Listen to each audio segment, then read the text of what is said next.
இன்னைக்கு நம்ம mop psycho 100 5th episode தான் பார்க்க போறோம். எபிசோடு ஓப்பனிங்ல டேரு நம்ம ஹீரோ பார்த்து லைட்டா ஜர்க்கா இருந்திருப்பானா, அப்போ ஹீரோ கூட இருக்கிற அந்த ஸ்பிரிட் பாடுறா ஹீரோ பையா உங்ககிட்ட பவர் இருக்குங்கிறத பார்த்து அந்த பையனும் ஷாக் ஆகுறான். ஆனா உங்ககிட்ட எப்படி இந்த ஒரு சைக்கிக் பவர் இருக்கோ அதே மாதிரி இன்னொரு ஸ்கூல் பையன் இருக்கிறத பார்க்கும்போது எனக்கு கொஞ்சம் ஆச்சரியமா தான் இருக்குன்னு சொல்ல அந்த டேருமே பயங்கர ஆச்சரியத்துல தான் இருப்பான். எப்படி உனக்கு இந்த மாதிரி சைக்கிக் பவர்ஸ் எல்லாம் இருக்கும், கூட இந்த ஒரு ஸ்பிரிட் மாதிரி பறந்துட்டு இருக்கு, இது என்னது அப்படின்னு ஏகப்பட்ட கேள்விகள் இருந்தாலும் அது எல்லாத்துக்கும் முன்னாடி இந்த இடத்துல யாரு சுப்பீரியர் யாரு ஒஸ்திங்கிறத காமிச்சாகணும்னு அவன் நம்ம ஹீரோ அட்டாக் பண்றதுக்காக தயாரா இருக்க. தம்பி கேர்ஃபுல்லா இல்ல அப்படின்னா அடிபட்டுருந்தானு அந்த ஸ்பிரிட் வார்ன் பண்ணுவான். அவனும் வேகமா வந்து நம்ம ஹீரோ அடிச்சிருவான். பார்த்தா கன் மாதிரி நின்னுகிட்டு இருப்பான். நான் உன்னை எதுவுமே பண்ணலையே, எதுக்கு தேவையில்லாம என் கூட சண்டை போட முயற்சி பண்றேன்னு சொல்லி கை கொடுக்க போனா அவன் அப்படியே டக்குனு அங்கிருந்து போயிடுவான். சோ அந்த இடத்துல டெலிபோர்ட் ஆயிட்டு பயங்கர வேகமா சுத்திக்கிட்டு இருப்பானா. அப்பதான் அந்த ஸ்பிரிட் யோசிக்கும், ரொம்ப நாளா இவன் தான் பவர்ஃபுல்லா இருந்திருக்கேன், தன்னோட பவர்ஃபுல்லா யாரும் இங்க கிடையாது அப்படின்னு சொல்லி அந்த டேரு பையன் பயங்கர ஒரு மாதிரி ஒரு சின்ன ஒரு குளத்துல வாழ்ந்த ஒரு மீன் மாதிரி இருந்திருக்கான். சோ தன்னை விட ஒரு பவர்ஃபுல்லா இருக்கிற ஒருத்தனை மீட் பண்ண உடனேயுமே இப்ப யாரு சுப்பீரியர் அப்படிங்கறத ப்ரூவ் பண்ண வேண்டிய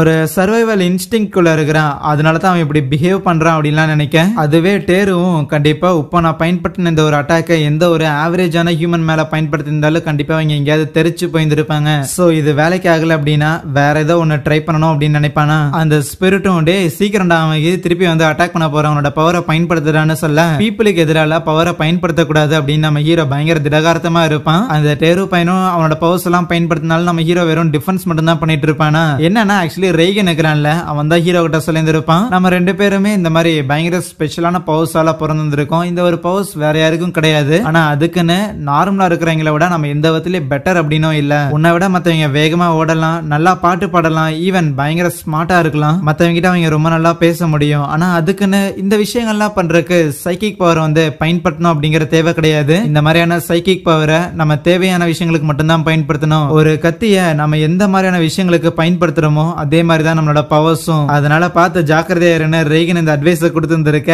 இதை கேட்ட அந்த ஸ்பிரிட் நினைச்சண்டா அவன் அதை பண்ணிருப்பான் அப்படிங்கிற மாதிரி காண்டாவும். சோ இப்ப கூட நம்ம ஹீரோ என்ன சொல்றான்னா, லைக் என் லைஃப்ல நடக்கிற விஷயங்களை மாத்துறதுக்காக சைக்கிக் பவரை வந்து யூஸ் பண்ணுங்கிற எந்த ஒரு தேவையும் கிடையாது, அதனாலதான் இப்ப நான் ஒரு கிளப்ல கூட ஜாயின் பண்ணி என்னோட பிசிக்கை கூட இம்ப்ரூவ் பண்றேன்லாம் சொல்ல கவனிக்காத நேரத்தில் அந்த டேரு நம்ம ஹீரோவை போட்டு பயங்கரமா அடிக்க ஆரம்பிச்சிருவானா. என்னடா இந்த மாதிரியான பவர்ஸ் இருந்தா அதை நீ பயன்படுத்த மாட்டேங்கிறனா, ஒர்க் அவுட் பண்ற, ஹோம் ஒர்க் பண்ற, படிக்கிற அப்படின்னு சொல்லிட்டு என்னடா இதெல்லாம், கவர்மெண்டால கூட என்ன எதுவுமே பண்ண முடியாது, அந்த அளவுக்கான பவர்ஸ் எல்லாம் என்கிட்ட இருக்குது, அதே மாதிரி நான் ஒரு பவர்ஸை நீயும் வச்சுக்கிட்டு எதுவும் பண்ண மாட்டேன், சண்டை போட மாட்டேன் அப்படின்னா என்னடா அர்த்தம்னு பயங்கரமா நம்ம ஹீரோவை போட்டு அடிச்சு துவச்சுக்கிட்டு இருப்பானா. ஆனா அப்ப அந்த ஒரு ஸ்பிரிட் போயிட்டு தம்பி இந்த ஒரு மேட்சை இதோட டிராப் பண்ணிக்கலாம்ப்பான்னு சொல்ல அதெல்லாம் முடியாது, நான் கண்டிப்பா அவனை முழுசா முடிச்சுட்டு தான் யார் இங்க பவர்ஃபுல்னு காட்டி ஆகணும்பானா. என்னடா சும்மா நீ யாரு பவர்ஃபுல்ங்கிறத காட்டி ஆகணும்னு நினைச்சுக்கிட்டு இருக்கிற, இங்க பாரு என்னோட மொத்த பவர் போனங்காட்டி தான் ஏதோ கொஞ்சோண்டு பவர் வச்சுட்டு இந்த மாதிரியான ஒரு ஸ்பிரிட்டா நான் சுத்திட்டு இருக்கிறேன், ஆனா உன்னை எதிர்க்கிறதுக்காக இந்த ஒரு பவரை நான் பயன்படுத்த தயாரா இருக்கிறேன்னு அந்த ஸ்பிரிட் பார்த்தா திருப்பி அவரோட ஒரிஜினல் உருவத்துக்கு போகும். ஹீரோ மாதிரி முயற்சி பண்ற ஒரு நபர் அவன் வந்து ஒரு கடவுளாக கூட அவனுக்கு எல்லா ஒரு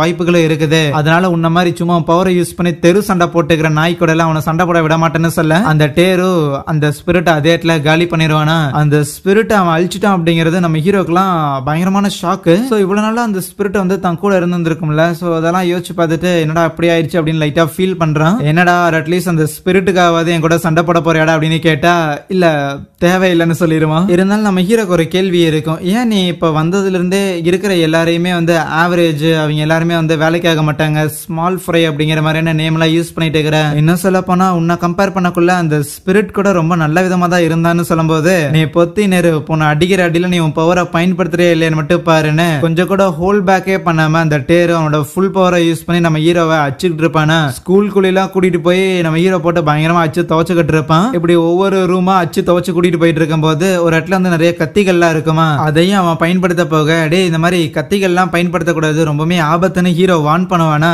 ஆபத்து தான்டா, அந்த ஆபத்துலயாவது நீ உன் பவரை யூஸ் பண்ற அப்படிங்கறத எனக்கு வேணும், உன்னை கொலை பண்றதும் என் நோக்கம் ஒன்னும் கிடையாதுன்னு அவன் அந்த கத்தியை வச்சு அட்டாக் பண்ணும்போது நம்ம ஹீரோ அந்த கத்தியை எல்லாத்தையும் தடுத்து விட்டுருவான். பட் அன்பார்ச்சுனேட்லி அந்த கத்தி எல்லாம் டேருவோட மண்டையில ஒரு வழுக்கப்பாறையை போட்டு விட அந்த டேரு பையன் சரியான காண்டாயிடுறான். அவனோட டை இருக்கும்ல அதை கழட்டி ஒரு வால் மாதிரி பிடிச்சு இன்னைக்கு நான் முடிச்சுட்டு இருந்தான்னு காண்டாகும் போது நம்ம ஹீரோ மைண்ட்ல இவன் என்ன பாக்குறதுக்கு ஏதோ சாமுராய் மாதிரி இருக்கிறான்னு யோசிப்பானா. டேரு நம்ம ஹீரோட மைண்டை ரீட் பண்ணிடுவான், டாய் என்ன நீ ஏதோ சாமுராய் மாதிரி இருக்கிறேன்னு கலாய்ச்சிட்டு தானே இருக்கிற, உன்னை இன்னைக்கு விட மாட்டேன், உன் பேர் என்னடான்னு கேட்கும் போது நம்ம ஹீரோ அவனோட பேரை சொல்லுவானா. இந்த டேருவும் தான் பேரை சொல்லிட்டு நம்ம ரெண்டு பேரும் ஃப்ரெண்ட்ஸ் ஆக போறோம் அப்படிங்கிற கட்டிலாம் பேரை மாத்தி மாத்தி சொல்லிக்கல, எதிரியை கடைசியா சாவடிக்கிறதுக்கு முன்னாடி அவனோட பேர் என்னன்னு தெரிஞ்ச தெரிஞ்சுக்கணும்னு ஆசைப்பட்டேன்னு அவன் பாட்டுக்கு அந்த கத்தியை வச்சு விசிறிக்கிட்டு இருப்பான். இது எல்லாமே எனக்கு கீழே தான், என்னால எல்லாத்தையும் கண்ட்ரோல் பண்ண முடியும், இந்த உலகமே எனக்கு கீழே தான், நான் தான் சோசன் ஒன், இந்த உலகம் என்ன சுத்தி தான் இயங்குது அப்படிங்கிற ரேஞ்சுக்கு பேசிட்டு இருக்கேன். நம்ம ஹீரோவும் ஆமா உனக்கு இவ்வளோ கான்பிடன்ஸ் எங்கிருந்து வந்துச்சுன்னு கேட்கும் போது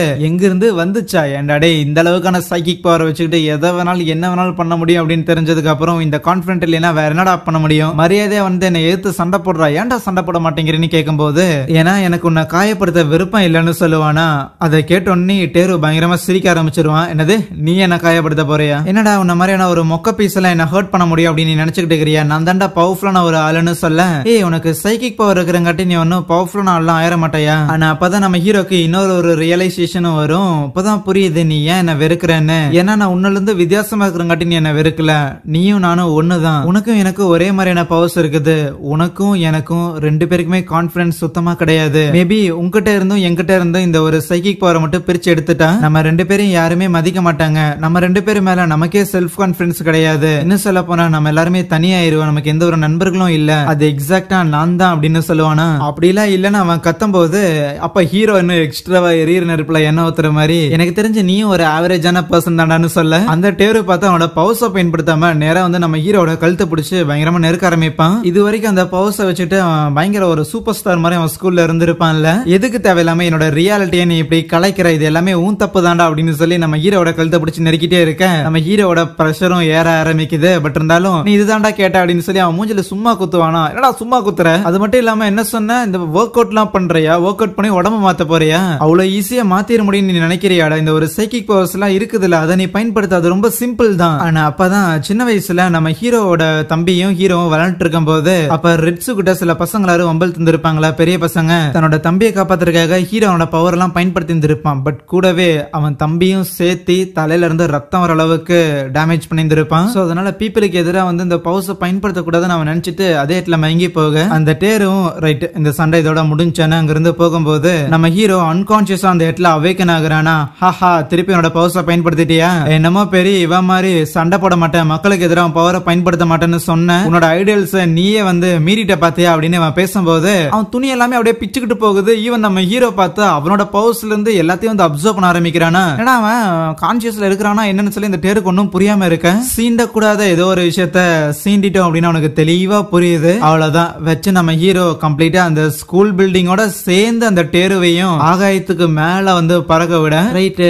அப்ப அவன் உண்மையிலே சொன்ன மாதிரி நம்ம ஆவரேஜான ஒரு ஆள் தானா அப்படிங்கிற ரியலைசேஷன் அவனை ஆகாயத்துல பறக்க விட்டதுக்கு அப்புறம் தான் அந்த டேருக்கு வரும். ஆனா ஒன்ஸ் நம்ம ஹீரோ சுயனுக்கு வந்ததுக்கு அப்புறம் என்னடா இது நம்ம திருப்பி கண்ட்ரோல லூஸ் பண்ணிட்டோமான்னு அழுக ஆரம்பிக்க மறுபடியும் அவுட் ஆஃப் கண்ட்ரோல்ல போயிடும். பட் இந்த தடவை எப்படியோ பில்டிங் எல்லாத்தையும் திருப்பி கொண்டு வந்து அந்த இடத்துல ஒண்ணு சேர்க்க டேரும் அங்க இருக்கிற ஹீரோவை பார்த்துட்டு ஓரளவுக்கு அவன் பண்ண தப்பு எல்லாத்தையும் ரியலைஸ் பண்றானா. அதுவே அந்த டேருவோட ஸ்கூல் பசங்களா இருப்பானுங்களா அவனுங்கெல்லாம் டேரு அந்த இடத்துல சொட்டையோடையும் ட்ரெஸ் இல்லாம நிக்கிறத பார்த்தோன்னே யார் அவன் பூச்சாண்டி அப்படிங்கிற மாதிரி அங்கிருந்து ஓடி போயிருவானுங்க. ஆனா அதுவே நம்ம பாடி இம்ப்ரூவ்மெண்ட் கிளப் பசங்க இருப்பானுங்களா, சோ அவனுங்க வந்துட்டு டே உனக்கு எதுவும் ஆகலன்னு சொல்லி நம்ம ஹீரோவை பார்க்க அந்த டேருக்கு அப்பதான் ரியலைஸ் ஆகும். ஓ அப்படின்னா நீ சொன்ன மாதிரியே சைக்கிக் பவர் எதுவும் இல்லைன்னா என்கிட்ட யாருமே இருக்க மாட்டாங்கல்ல அப்படின்னு அவனுக்கு ரியலைஸ் ஆகுது. அதுக்கப்புறம் நம்ம ஹீரோ மலையிலேயே பார்த்தா அந்த ஸ்பிரிட்டை வந்து 3 மணி நேரம் கிட்ட தேடி இருந்திருப்பான். பட் கிடைக்கலன்னு திருப்பி வீட்டுக்கு வர என்னடா மலையில் நனைஞ்சிட்டு வந்திருக்கேன்னு ரிட்ஸ் அவனுக்கு துண்டு கொடுக்கறது மட்டும் இல்லாம என்ன மூஞ்சி இவ்வளவு சோகமா இருக்குது ஏதாவது மேட்ரான்னு கேட்க நம்ம ஹீரோ அவனை கூப்பிட்டு இந்த மாதிரி அன்னைக்கு நடந்துச்சுல அந்த ஒரு இன்சிடென்ட்டுக்கு என்ன மன்னிச்சிடுன்னு சொல்லுவானா. என்ன அந்த பெரிய பசங்களா சண்டை போட்டாங்களா அதுவா, ஏ அது நீ எதுவும் பண்ணலடா, அன்னைக்கு அந்த பசங்க அடிக்கும் போதுதான் நான் கீழே விழுந்து எனக்கு ரத்தம் வந்துருச்சுன்னு நினைக்கிறேன் அப்படின்னு சொல்லிட்டு அதுக்கப்புறம் கீழே வந்தவனும் டிவில நியூஸ் பார்த்துக்கிட்டு இருப்பானா. சோ ஏதோ ஒரு பில்டிங் எல்லாமே வந்து வானத்துல பறந்து போச்சு அப்படிங்கிற மாதிரி எல்லாம் வந்து நியூஸ் வரும். ரைட் இவன் தான் திருப்பி ஏதோ ஒன்று பண்ணியிருந்திருக்கான் அப்படின்னு ரிட்ஸுக்கு தெரியுது. ஆனா அதே நேரத்துல சின்ன வயசுல அந்த சண்டை நடந்திருக்கும்ல, சோ அப்ப அந்த பெரிய பசங்க நம்ம ஹீரோவை அடிச்சு போட்டு ஹீரோ நாக் அவுட் பண்ணியிருந்திருப்பாங்க. பட் அதுக்கப்புறம் தான் அந்த பசங்க எல்லாரையும் யாரோ அடிச்சிருந்திருப்பாங்க. ஆனா அன்னைக்கு நடந்த சம்பவத்துக்கு நீ ஒன்னும் காரணம் இல்ல அண்ணா அப்படின்னு ரிட்ஸும் நினைக்க அங்கே இந்த ஒரு எபிசோடை முடிக்கிறாங்க. சரியா, தேங்க்யூ.